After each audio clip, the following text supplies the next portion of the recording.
morning, good afternoon, and good evening, everyone. Thank you for joining us for this timely and critical conversation about science in the Plastics Treaty.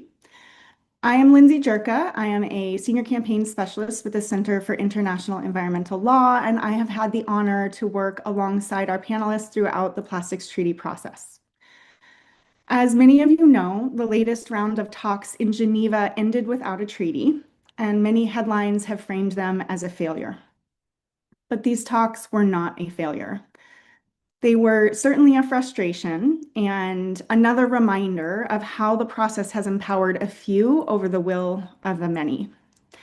But they were also proof that the power of industry has not silenced the truth. The fact that plastics are being debated on a global stage is in itself a win. And the fact that despite the vast money and power and playbooks of the plastics and petrochemical industries, we have once again prevented a treaty that would not solve the problem is a tremendous win. These wins are rooted in science. Science revealed the problem, science exposed its scale, and science showed us that plastic pollution is not just an issue related to oceans. It's related to our air, to our homes, to our bodies, and even to our babies. Science has been a guiding star throughout these negotiations, grounding us in evidence and pointing the way towards solutions. And in Geneva, the power of science grew stronger than ever. And with that strength, the threats grew too. So today, it is my honor to introduce a few of the guiding lights throughout this process, the scientists whose work continue to illuminate the path forward.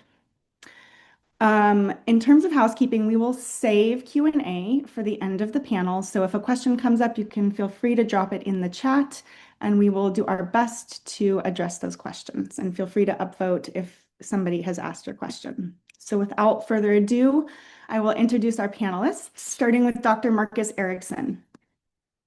Dr. Eriksen is the co-founder and researcher at Gyres Institute, where he and his team research plastic pollution on a global scale.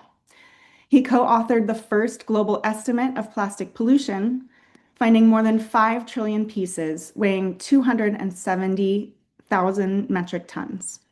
Dr. Bethanie Carney Almroth is a professor of Ecotoxicology at University of Gothenburg, Sweden, and is the co-coordinator of the Scientists Coalition for Ineffective Plastics Treaty. She studies the sources, fate, and effects of plastics, microplastics, and their associated chemicals in the environment, from toxic contamination in recycled plastics and biodegradables to fibers, textiles, and food packaging materials. Her work spans from molecular mechanisms of toxicity to planetary scale impacts and supporting the development of evidence-based policies to find solutions. And Dr. Jane Muncke, who is the Managing Director and Chief Scientific Officer of the Food Packaging Forum and a member of the Scientists Coalition for an Effective Plastics Treaty. Her work is focused on preventing harmful health impacts from chemical exposures, especially in food packaging and food contact materials. She has been a leading voice connecting rigorous science with consumer safety and policy to ensure safer, more sustainable systems for our health and food. So with that, we will kick off the panel, starting with you, Dr. Eriksen. It's been about a month since INC 5.2. What stood out to you most about how the process is unfolding? That's an interesting question that you ask about process, because I think, there's been a lot of feedback, and you've seen lots of public commentary and articles about this being a failure of a negotiation over 5, actually 6 negotiation sessions. And I would say it's not a failure at all. We have a short hour to get into this, but there's so many topics to sort of unpack here. The idea that this has been a failure, not at all. Science really is it got stronger and stronger along the process. Now, I've only been to three of the six INCs, and I'm so privileged to be on this panel with two, friends and colleagues, science powerhouses. Jane and Bethany have been in this since the beginning. But to see the Scientist Coalition grow and the power of science and the references that many of the delegates from around the world were making to the strength of science. So when this ended, although we didn't have a treaty, it wasn't the science. Like you said in the question, it was the process. That the process by consensus, I think for everyone didn't make sense from the beginning. That you can have one country can undermine the whole process. And that's kind of what happened. So, leaving the treaty, it was disappointing not to have a final document, a strong, ambitious treaty. What we left with was understanding that we have the strong treaty language and there was a built-up coalition of the willing. Now we just need to improve the process. So, after getting home and getting some good sleep, we're able to reflect on the experience. The science is strong, the ambition is there. But one thing I found very interesting watching three INCs is the role of science. The role of science, when you have scientists in this space, we're almost outnumbered by industry lobbyists 4-1. What is the role of can you be an honest broker when you're being attacked by merchants of doubt from all directions? So I'd like to stop there and just and sort of listen to my colleagues answer a few questions about this process, about the role of science. So I'll stop there. Thank you, Marcus. So it just reiterating, it became clear that the ambition is there. The process is stuck, but the science is clear. So let's now turn to that science and see what it is telling us and how it is informing the process. Bethany, you've led research from molecules to ecosystems. What do we know about plastic's impact on the environment, and what is that science telling us is necessary? Yeah, thanks, Lindsey, and thanks for the invitation to be here. Our understanding of the impacts of plastics in the environment is building on decades of research and thousands of scientists. The Scientist Coalition right now is about 450 scientists. So we're pulling together like the hive mind of knowledge. And to understand the impacts of plastics in the environment, we first have to understand what plastics are. They're very complex materials. There are a lot of different polymers that are made out of different monomers. They contain thousands and thousands of chemicals, which I know Jane will dig into a little bit more very shortly. But we also have to understand the plastics life cycle, like how they're made and where they come from and where they go. And there's a lot of knowledge gaps, admittedly, but we do know that at least 98% of plastics today are made from fossil fuels, and pollution starts to occur already at extraction and production. And the word pollution means that these molecules, these particles, these gases, these chemicals are in the environment in places where they normally would not be. And these are anthropogenic, man-made products that are not naturally occurring. And we also have knowledge of the fact that they're causing harm. These emissions, releases, leakages are starting at the very start before the products exist with production of raw plastics. These are transported, traded, moved across the world, formed into products, the ones that we as consumers might recognize, packaging materials, building materials, textiles. Then they're leaking chemicals and particles. They're leaching into the environment, into our bodies, into our food, into the water. And then moving further down into the waste stage. Waste is handled locally, it's managed or mismanaged, it's also traded, it's shipped. There's a lot of illegal movements of waste. We don't always know exactly where it's going. But what we do know is that plastics products, plastics particles, micro nanoparticles, and plastics chemicals now contaminate the entire planet. So everywhere, on mountaintops, in deep oceans, in clouds, in human bodies. And we have an understanding of the kind of impacts that we might be seeing.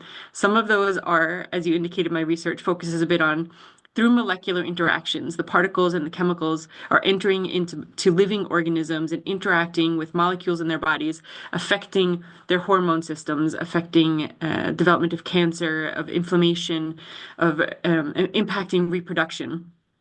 And this is affecting animals and plants in the environment as well as humans. But we also know that plastics, if we look on a planetary scale, are central to what's known as the triple planetary crisis, which are the three big threats that we're facing as a human society on the planet that are being destabilized. And those three threats are climate change, pollution, and loss of biodiversity. And plastics is central in all three of these threats. Obviously, plastics is very central in pollution, as I've already described, but plastics is also very strongly connected to climate change. That's partly through the use of fossil fuels, but that's also through other mechanisms where plastics are burned and incinerated in the waste phase, releasing greenhouse gases. And plastics are on target to burn like a third of our carbon budget by 2050. There's also connections between plastics and the carbon pump in oceans and these sort of Earth system functions that are vital to stability of the planetary system. There's connections to particles and albedo. There's connections to cloud formation. So all of these are ties between plastics and climate. And then there's the biodiversity question, which we know is one of the big crises that we're facing on the planet today. And plastics can lead to spread of invasive species through hitchhiking as organisms can move through oceans, for example, as plastics move. But it might also be in microbial communities, bacteria and microorganisms growing on plastic surfaces that differ from other surfaces that can lead to changes in the function of these organisms, in nitrogen fixation, affecting soil health, leading to an accumulation of antibiotic resistance genes. So there's a lot of mechanisms that are being impacted across the globe in these three major sectors. I think I'm gonna stop there, but just saying that so what the science in terms of understanding impacts, and very quickly what the science is telling us is that we need to find solutions across this entire plastics life cycle, starting with extraction and production through product use and waste management, and that we need to focus a lot of our efforts upstream because that's where our efforts will be most impactful in reducing or preventing, ideally, plastic pollution and protecting the environment and human health. Stopping and turning back. Happy to talk more later. Thank you so much. So as you say, plastics are impacting us on a massive global scale. Literally nowhere is untouched or safe. But also, as you remind us, they're affecting us on a very personal level. Dr. Muncke, your work shows how these chemicals enter our body through everyday products like food packaging and contact materials. What is making this crisis not just an environmental one, but also one of public health? Hi, thank you so much for having me. It's a great pleasure and honor.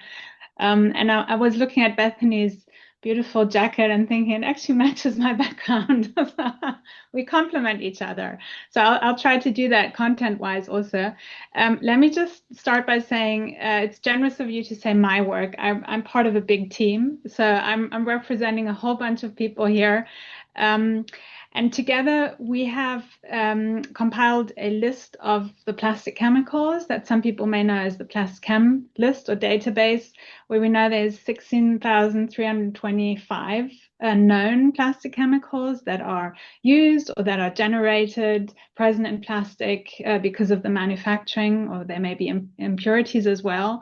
A quarter of those actually is known to be hazardous. And when I say hazardous, it means these chemicals will damage DNA because they're mutagenic, or they can cause cancers through other mechanisms. Some of them may be unknown.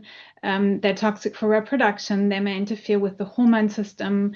They may affect metabolic health, cardiovascular health, brain health, and so on. So that's for about 4,200 chemicals. For about 2/3 of those known plastic chemicals, over 10,000, we actually have no public hazard data.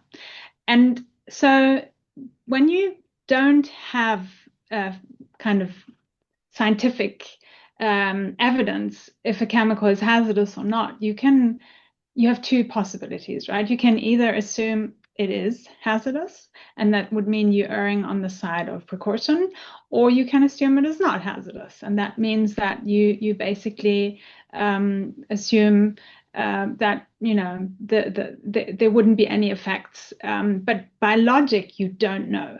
You simply don't know. If you don't have this information, you don't know. What we do know is that, as Bethany said, the exposure occurs across the entire life stages of plastics. In our work here at the Food Packaging Forum, we've focused on the use phase, and specifically the use phase for what we call food contact materials made of plastics and alternatives and substitutes. And there we know that because plastics are not inert materials, when they come into contact with food, for example, in processing equipment or food packaging, there's at least 1,481 plastic chemicals that transfer from these food contact materials, plastic food contact materials, into food. And for at least 1,396, we know that they're measured in people and detected in people, actually. And again, here, we do know that there's about 804 known hazardous plastic food contact chemicals. And these are legally used on the market. So I think that's really concerning to me. I think oftentimes, when we hear that producers say a product is safe, what they actually mean is it complies with regulations. And we have to keep in mind that these regulations oftentimes are like 50 years old. The FDA, for example, in the US is now conducting a post-market review of certain of these chemicals, which is good. But if you think about it, there's thousands and thousands of these chemicals that are migrating, measured in people. We really have to have a different approach to assessing the safety here. But having said that, I do think there's enough that we know. In terms of documented harms, we know that roughly 350,000 premature deaths worldwide are attributed to just one of the plastic chemicals, namely diethylhexyl phthalate, DHP, due to cardiovascular disease. This work by Leo Trasande and his colleagues at New York University. And we also know, in addition to the chemicals, that the normal and intended use of plastic food packaging and other plastic items generates micro and nanoplastics, which are then inhaled or ingested, and have also been found in human tissue and also have been linked to morbidity and mortality. So more work is needed on the micro nanoplastics, but regarding the chemicals, I think we do know enough. Yeah. Lindsey, Yeah. if I can make a quick comment on what Jane and Bethany just said, because it really points out a difference from the way the conversation was 10 years ago and now at the treaty. What Jane and Bethany talked about was ecological and human health impacts from the chemistry of plastics. 10 years ago, it was oceans. And, at Five Gyres, that's been our expertise. We're now 15 years old. That was the conversation then, but now it's so expanded. So at the treaty negotiations, oceans were part of the conversation, but the much bigger picture was about human health, ecological health from the chemistry of plastics. And I wanted to just comment on one thing I noticed in the narrative. There was a constant chatter from lobbyists and petrochemical states talking about a few things, that plastic is benign. They kept harping on that. Plastic is a benign material. They would say that. They also say Basel Convention takes care of the chemistry. No need to regulate that in the treaty. Let Basel deal with it. And the third was an overwhelming emphasis on downstream measures, on let's just recycle it. Let's just do more cleanups. So while the science is strong, and you heard from Jane and Bethany, what we know, that we know enough. There was this constant battle that I observed at the treaty negotiations, the last three INCs, around the downstream, the benign nature of plastics, and other conventions taking care of chemicals in this negotiation. I just want to comment with that. Yeah, I think all three of you have really underscored the gravity of these talks and what the science is showing. Bethany, you've been involved in the plastics treaty process, and Marcus was sort of talking about how science is showing up or being refuted in the negotiations. But what do you see the role of science in the negotiations, and how have you seen it shift over the multi-year process that you've been involved in? So Marcus kind of set me up really nicely in describing the shift from understanding plastics as a problem with whales eating plastic bags into sort of more what Jean and I have been describing. And that's been a really important shift because in order to solve a problem, you need to fully understand the problem. And if you're understanding it as marine pollution, then you're going to look for solutions like cleaning up the oceans. And that's not going to solve the problem because that's not the cause of the problem. That's the end of the problem. That's the symptom, the final resting place for all of the pollution. So it's really important for us to understand the complexities of the plastics life cycle, the drivers of the harm that is incurring, where and how and why these pollution is entering into the environment, entering into our bodies before we can find real solutions. But as we've been talking about, this has been a conversation that has also been taking place within the walls of the negotiations. And I think a lot of that is because of the scientists that I've been working with who are bringing the science into that space. And when the resolution was first adopted back in 2022, there was a call for evidence-based decision-making that should be based on the best available science, but there were no real mechanisms for that included in how the negotiation should be taking place. And at the first meeting that I attended in Uruguay back in 2022, we realized quite quickly, the few of us scientists that were there in our baby, newly born scientist coalition, that some countries have a lot of experts, a lot of technical advisors, a lot of access to knowledge and to science that can help inform their positions and their negotiating positions.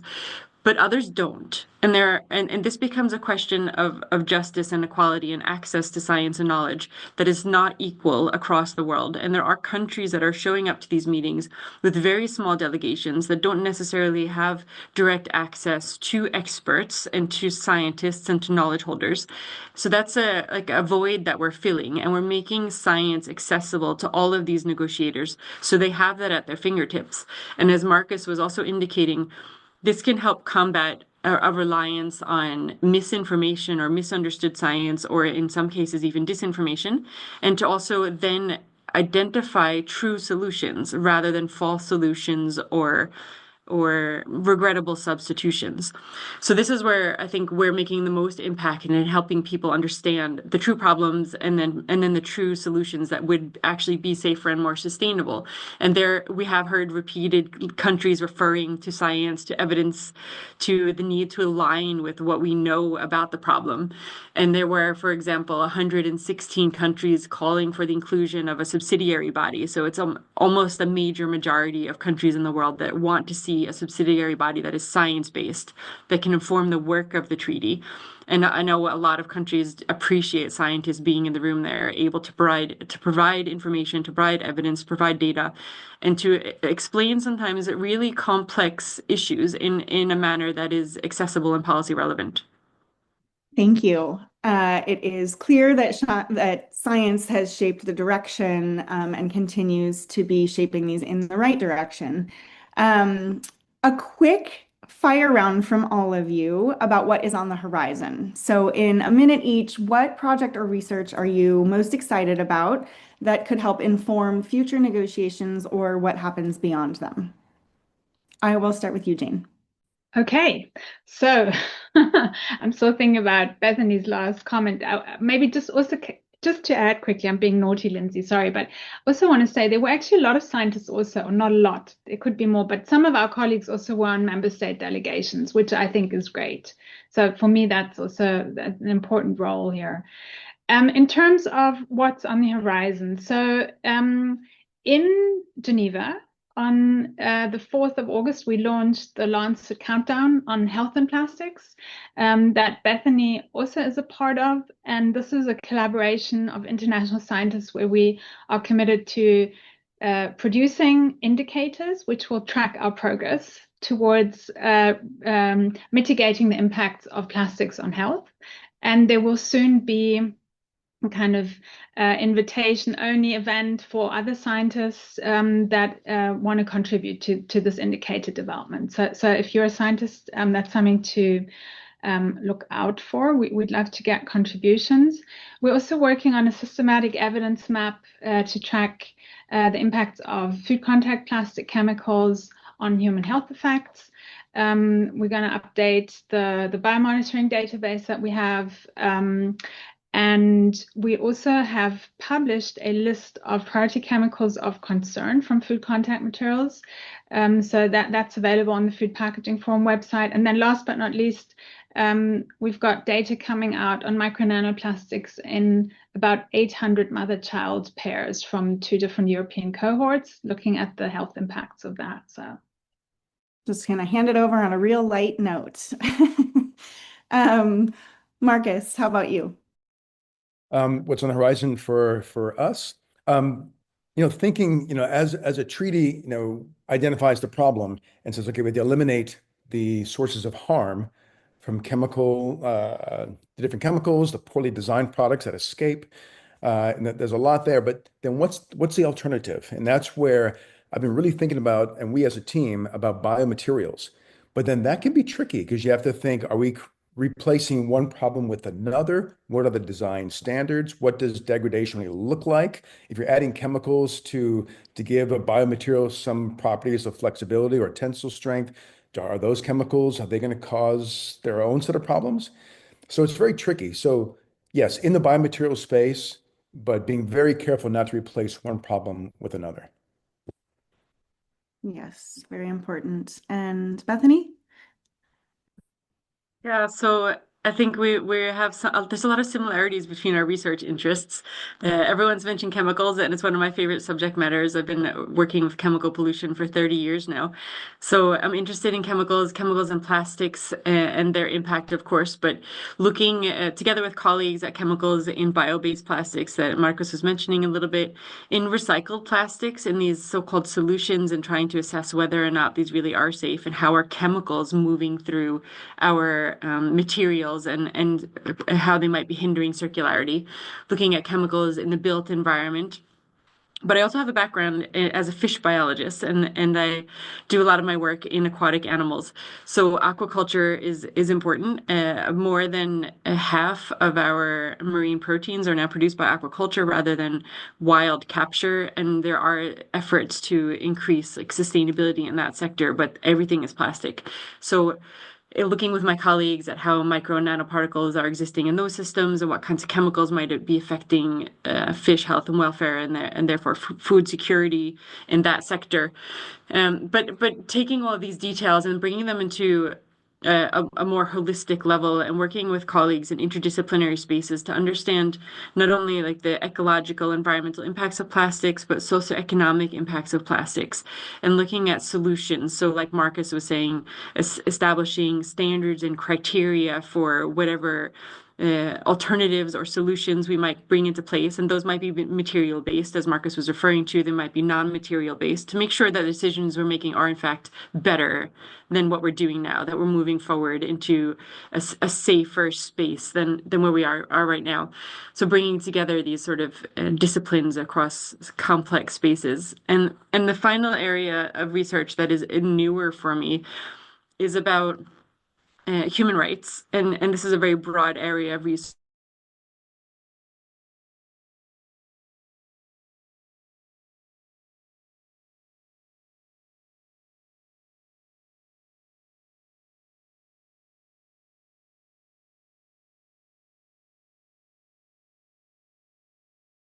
Of the right to benefit from science, to participate in science, but also to be protected from science. So how we can use our understanding of these levers and of these agreements internationally to protect people and the environment.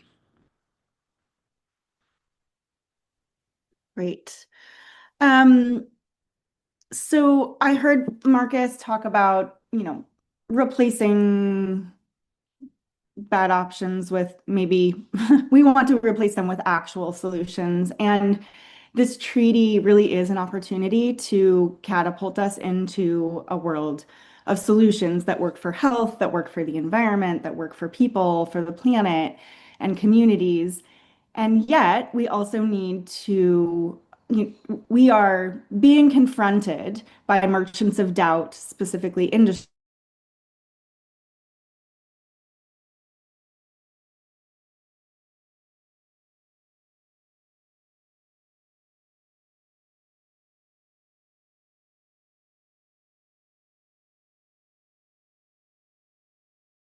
reality of what Yes. is happening in our present reality.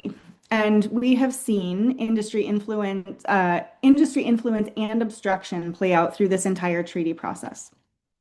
And according to an analysis done by my organization, fossil fuel and chemical industry lobbyists have outnumbered not only members of the Scientist Coalition for an Effective Treaty, but sometimes have outnumbered the entire country bloc's delegations.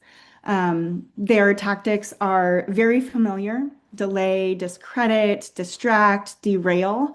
And so let's dig a little bit into that, starting with you, Marcus. What parallels are you seeing between plastics industry tactics and those of other industries?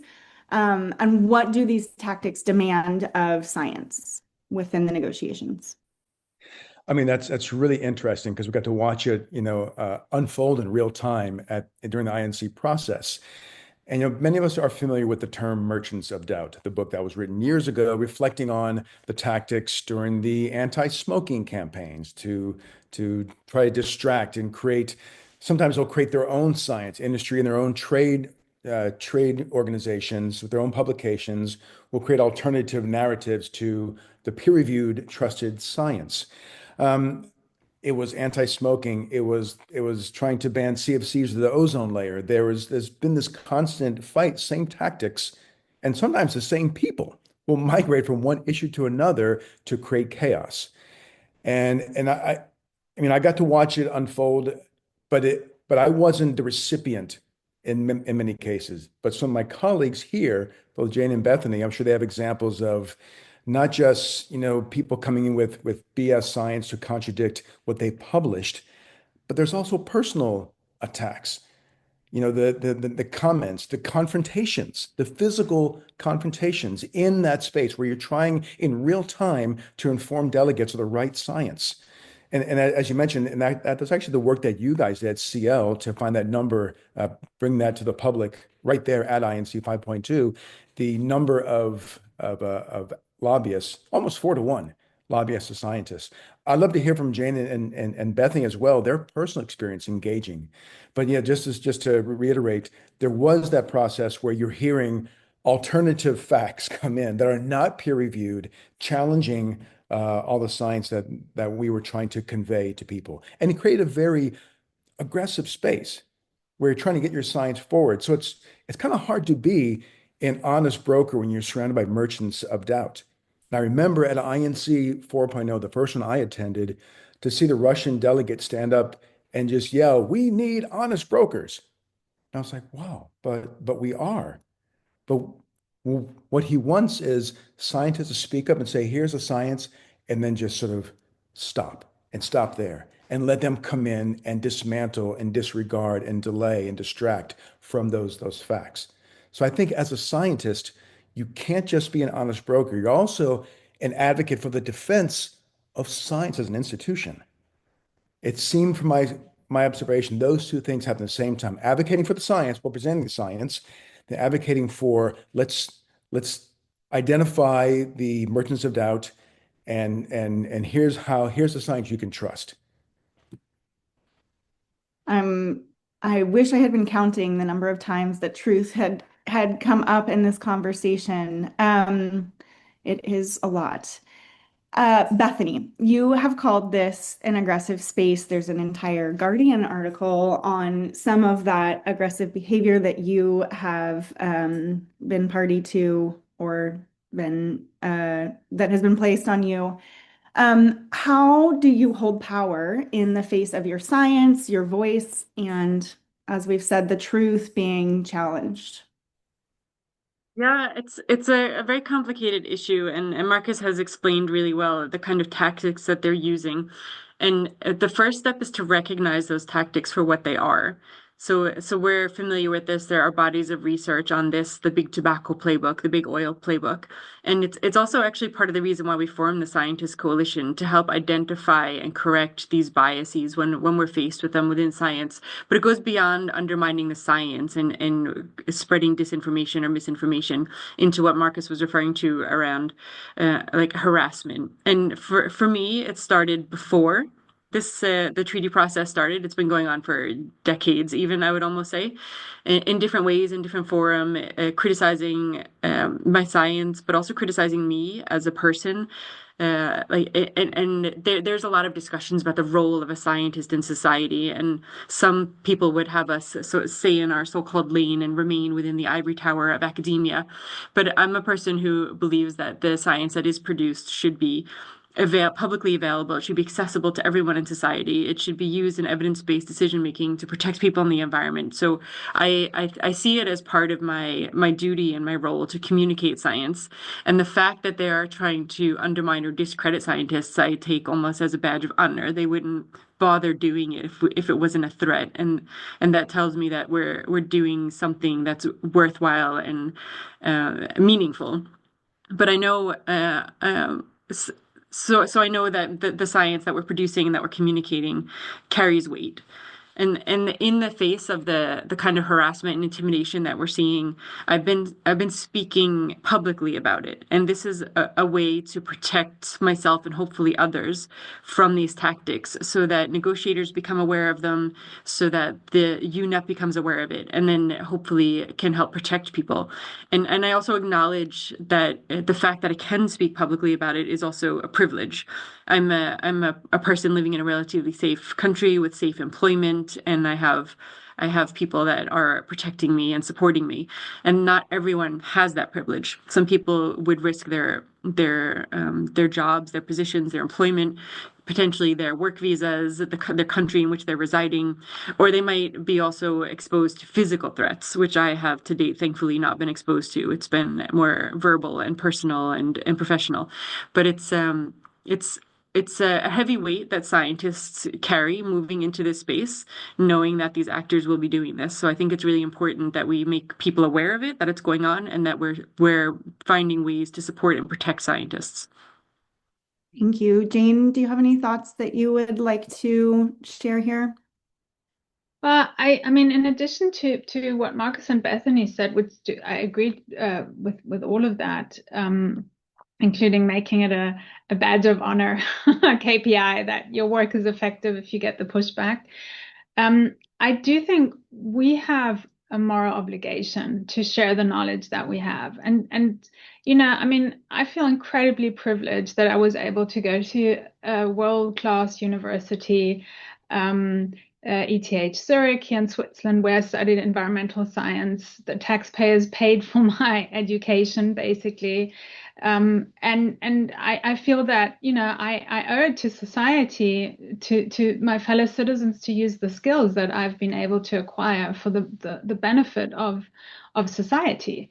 And so, it's kind of almost a calling, that we're doing this work. Of course, we want to make impact. Everyone has an ego. There's a lot of egos in science. We love our names on papers, in Nature, in Science, Lancet, and so on. But there's more than that. It's really taking the science and putting it to the good use for protecting health, but also for protecting the environment, because at the end of the day, humans are part of nature, and there's no way around that. So I think, and especially as environmental scientists, as Bethany said, it's our duty to make sure that we don't just focus on the sort of quick fixes, addressing the symptoms, which then become those solutions that become tomorrow's problems, but to do it as holistically as possible. So yeah, not easy work, but it's also very rewarding. And probably the most important part is that we're not alone. So again, I think the Science Coalition has been just a miracle. Well, thank you. And that takes us beautifully into our last question, although I just feel like we're scratching the surface here. We've been negotiating this plastics treaty for more than 3 years now, and many of us have been working on this issue for decades. After the obstruction and the exhaustion, how are you keeping hope, and what can our audience do to support this work? I will start with you, Marcus. Something Jane said about the moral obligation. Ever since she said that a minute or two ago, I've been sort of thinking about that, and as the way we move forward from here. Now, as a scientist, I mean, there are a couple ways to arrive at a moral obligation to do something. There's the enculturation that you grow up with the idea that you preserve nature, you take care of people, you don't cause harm. Then, from a scientific perspective, you get to see the relationships between an action and the impact. And as a scientist, having sailed around the world with five gyres and our multiple teams, different expeditions, seeing the global abundance of trash and the harm that it causes in so many different ways, you have this deep moral obligation to stop that harm. So that's kind of why Five Gyres stays in the fight and being pragmatic, expanding from just being oceans, now looking at biomaterials and other work that we do, microfibers that Lisa and Victoria on our team are working on. Going forward for us is to continue doing the science work that we do. We are, as an organization, not just science, we also do some advocacy, which makes us different from the Scientist Coalition, but looking at how our work can inform these different sectors. Biomaterials is one, microfibers is another. We're kind of focused in those two spaces. So to keep on doing the science and seeing where we can inject science into the advocacy work being done by us and others.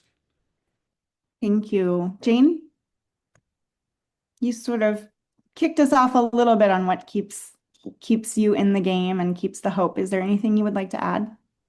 I think there's a lot of sources of hope. The beauty of nature, the ingenuity of nature gives me a lot of hope. Seeing that if we let nature do its thing, it will recover. So the trick is to convince as many human beings as possible to kind of, relax a bit, not consume so much and be so, in need of controlling nature, because we can't. I'd love to reach out to more human beings, also to care about chemicals and care about their own health.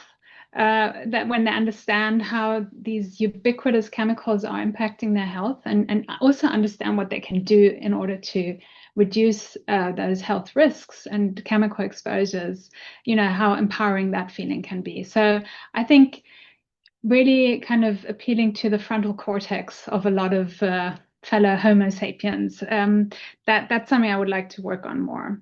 Yeah, and last but not least, I know I'm not doing a great job here, but I think we need to start communicating the science much more effectively, get much better at communication. And I know that we can do that. There's great tools out there. There's great organizations leading the way, like Five Gyres, like CIEL. So I think that also gives me hope. We still have a lot of room for improvement, biggest room in the world. Note from Jane, relax and enjoy nature. Bethany.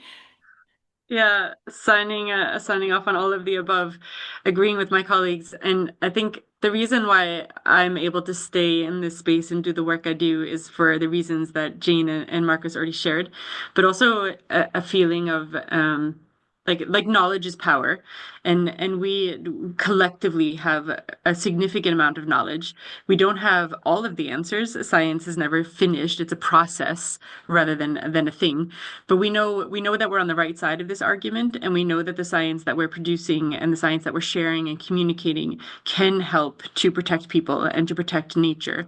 And then knowing that we're on the right side of this helps me stand up in the face of this opposition and to do this work which is, to be honest, exhausting. It takes a lot of our time and energy from our blood, sweat, and tears.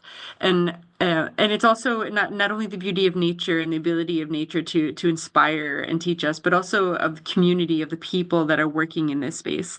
And it's the scientists, yes, and we have built an amazing community of scientists that are supportive and collaborative and generous. But it's also all of the other people that are working in this space and supporting each other, in supporting justice, in supporting rights, in trying to do this better. And I think that knowing that we're on the right side of this is really inspiring. And as Jane was saying, communicating this to other people is also important because knowledge is power. but we also can help people find their agency, because some of the knowledge that we have is heavy, dark knowledge. But if you can find agency and a way to use that knowledge to drive better, to protect and to inspire, then you can shift things. We can start moving. We can start moving together in the right direction. Great. Very powerful note to end our more formal structure for the panel on. Thank you all, not only for your time today, but for reminding us that there is hope in facing some of our largest challenges, that truth is our strength, and that collective power is not only our strength, but can also fill our cups. One of the things that I said after leaving the negotiation is that some people will have to go home knowing that their power rests on lies and on lobbyists. And many of us get to go home knowing that our power rests on truth and in the numbers and in heart. And that feels good to know. So with that, I would like to open it up for questions from the audience. And there are quite a few questions, and a lot of them are getting at disinformation and some of the tactics that we've seen employed, not only in the treaty space, but just in the world around. And so one of the questions that came up was around chemical recycling, and we have been hearing a lot about chemical recycling, and I think it is a really good example of merchants of doubt. We've known for a long time that recycling was created to perpetuate plastic waste and was a lie from the get-go. And so chemical recycling is the latest in that cycle of sowing disinformation. And I'm wondering, Dr. Eriksen, if you can talk a little bit about chemical recycling and what the science is saying about it. Sure, I'll answer a couple points and then share with my colleagues. I'm sure they have some opinions as well. I've had a chance to go to different chemical processing plants. I saw one plasma gasification where they hit it with almost like a lightning bolt and reduce the chemistry to its atomic level and recreate plastics. There's pyrolysis plants are popping up here and there. But one comment I will make and share with my colleagues is that the economics just don't play out without tremendous subsidies. It's a very expensive process. And whenever I see colleagues, I sometimes talk to industry folks just to hear what they're saying. When they talk about chemical recycling, it's expensive. And without having public subsidies, huge taxpayer burden to create these plants. On the front end, it's expensive. On the downstream, it's expensive and very polluting. So I don't see it work at scale. If it did, you would see it out there already. So the economics really don't play out. It doesn't pencil out for chemical recycling to scale in any way, shape, or form. Jane, anything to add? I see you've come off, Bethany. It looks like you both have something. Let's start with Jane. Okay, so I'll keep it short because recycling really is not my area of expertise. What I know is that the mechanical recycling dominates right now, and the same that Marcus said holds true for that as well. I think the recyclers are struggling to make it work economically. We also see increase of hazardous chemicals in at least mechanically recycled plastics. Regarding the chemical recycling, I have a report that I just put in the chat. Maybe Hannah can share with everyone on chemical recycling commissioned by the government of Switzerland. This came out about a year ago. And I think this is a really interesting report showing that, everything's kind of at pilot stage right now. And it's really like there are many different processes. But I think probably the most important argument is what Marcus made, that it's economically very, very challenging. Bethany? I could just add really quickly to that, acknowledging that most of my research has been around mechanical recycling, which is the most common type of recycling that is used today. Adding to the conversation that chemical recycling it's a phrase that covers a number of different methodologies that Marcus was starting to talk a little bit about. Most of them have some degree of efficiency and have been proven to work in laboratory models, maybe with are significant, Yeah. and these methodologies have not been shown to be economically viable. They're also not ecologically viable. They're very energy intensive. They tend to have a low material yield in how much plastic is coming out of them. And they also have a chemical problem. The chemicals that are in the materials that are cycling through the materials that are slowing or blocking or reducing the efficacy of the methodologies that whichever they might be using that we're referring to here. And there's also an output of toxic waste, be that in gas form or in ash form. And this is something that affects people working in the sector, and it's another area where people, frontline communities and workers are exposed to chemicals and to particles. So while recycling is often included in models on how we're going to deal with the plastics problems that we have in societies, it's even here important to look upstream in what we're designing and what we're allowing to exist on the market in terms of materials, polymers, chemicals, products, to make sure that if we are going to recycle, that we can do it in a manner that is safer, more effective, more environmentally, economically, and health-wise defendable. Lindsey, can I just add one quick thing? In addition to mechanical and chemical recycling, we're also now seeing something that's called mass balance approach, which is kind of sneaking in. I'm not an expert on that, but I encourage people to take a look at that. Basically, it's kind of like a bookkeeping trick where companies can claim they have recycled content, even though it's not actually physically recycled content, which probably is a good thing, to be honest. But it's not, I would say it's not helping reduce plastic production and consumption. Thank you. I would say, if I could add real quick, I think the chemical recycling argument also undermines a lot of the sort of EPR goals that we have, that we want. That most of the delegates and the science says that some design products and packaging, mostly single-use plastics, are huge polluters globally. That's the biggest sector polluting the environment and exposure to human health. Chemical recycling is sold as the catch-all. We'll just chemically recycle all of it. We want design standards, and chemical recycling, I've seen it over and over again, sold as the panacea to deal with that. It doesn't. Escaped single-use plastics, they cause their harm. If they wash up on a beach somewhere, maybe they can collect those and chemical recycle those.